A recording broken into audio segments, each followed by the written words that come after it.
Hello and welcome दोस्तों, स्वागत है आप सभी का मेरे यूट्यूब चैनल में। दोस्तों आज का टॉपिक है हमारा आय का चक्रीय प्रवाह, सर्कुलर फ्लो ऑफ इनकम। आइए देखते हैं ये क्या होता है। पहले पॉइंट में देखें, इसका अध्ययन मैक्रो इकोनॉमिक्स के अंतर्गत करते हैं। ठीक है, इकोनॉमिक्स की स्टडी दो ब्रांच में हम करते हैं। ठीक है, एक तो होता है आपका माइक्रो इकोनॉमिक्स, है ना, माइक्रो होता है, और दूसरा आपका होता है मैक्रो इकोनॉमिक्स। तो वही कह रहा है, जो आय का चक्रीय प्रवाह है इसका अध्ययन हम कहाँ करते हैं, मैक्रो इकोनॉमिक्स के अंतर्गत करते हैं। ठीक है, चक्रीय आय प्रवाह मॉडल क्या दर्शाता है कि उत्पादकों से घरों तक पैसा कैसे चलता है, कैसे निर्माताओं से घरों तक यानी प्रोड्यूसर्स से हाउस होल्ड तक कैसे इनकम का फ्लो होता है, और फिर आगे कह रहा अंतहीन लूप, मतलब ये कंटिन्यूअस चलता रहता है फ्लो। ठीक है, प्रोड्यूसर से यानी निर्माताओं से कहाँ, हाउस होल्ड मतलब घरेलू। ठीक है, उत्पादक क्या करते हैं, प्रोडक्ट या सर्विस को तैयार करते हैं, फिर क्या होता है, उसे कौन खरीदता है, हाउस होल्ड जो कंज्यूमर होते हैं उसको खरीदते हैं। तो वहाँ पर क्या होता है, इनकम का फ्लो होता है। ठीक है, पैसे का फ्लो होता है कहाँ से, पहले निर्माताओं से हाउस होल्ड तक। ठीक है, फिर वहाँ से घूम के कहाँ आ जाता है, ये प्रोड्यूसर्स तक आ जाता है यानी निर्माताओं तक आ जाता है, और ये कंटिन्यूअस चलता रहता है।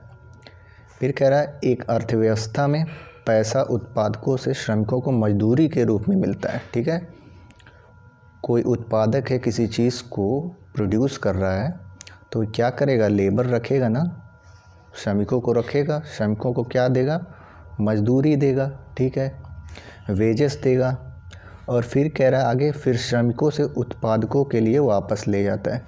मतलब जो भी श्रमिक है वो कुछ प्रोडक्ट सर्विस खरीदेगा, तो जब वो खरीदेगा क्या होगा, फिर वो पैसा कहाँ घूम के चला जाएगा, जो उस प्रोडक्ट या सर्विस का निर्माता है।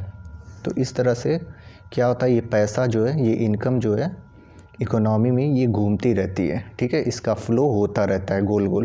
ठीक है, इसीलिए इसे चक्रीय प्रवाह कहा गया। ये गोल गोल सर्कुलर फॉर्म में इनकम यहाँ पर घूमती रहती है।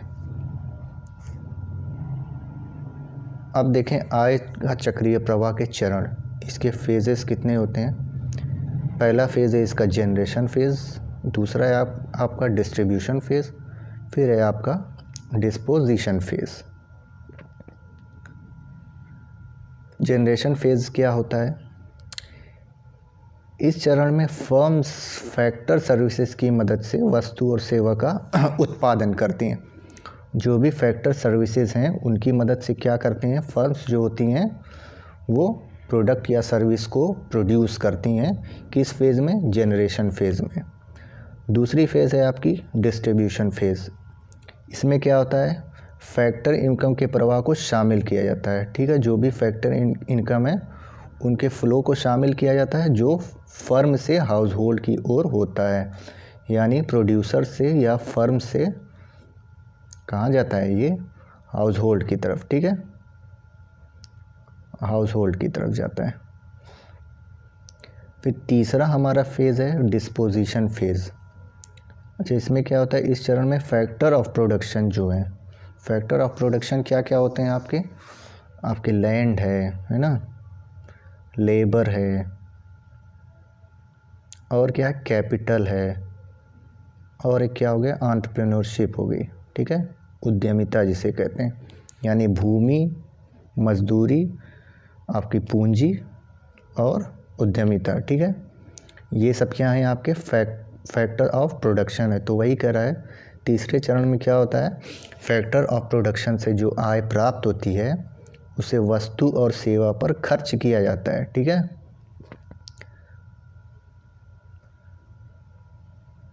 यहाँ पर देखें फैक्टर सर्विस का क्या मतलब है, कारक सेवाएं कहते हैं इसे। ठीक है, कारक सेवाएं वे सेवाएं हैं जो उत्पादन के कारकों यानी भूमि, लैंड, श्रम, आपका लेबर, और पूंजी, कैपिटल, और उद्यमिता यानी एंटरप्रेन्योरशिप का उपयोग करके उत्पन्न होती है, यानी फैक्टर ऑफ प्रोडक्शन से ये जनरेट होती हैं।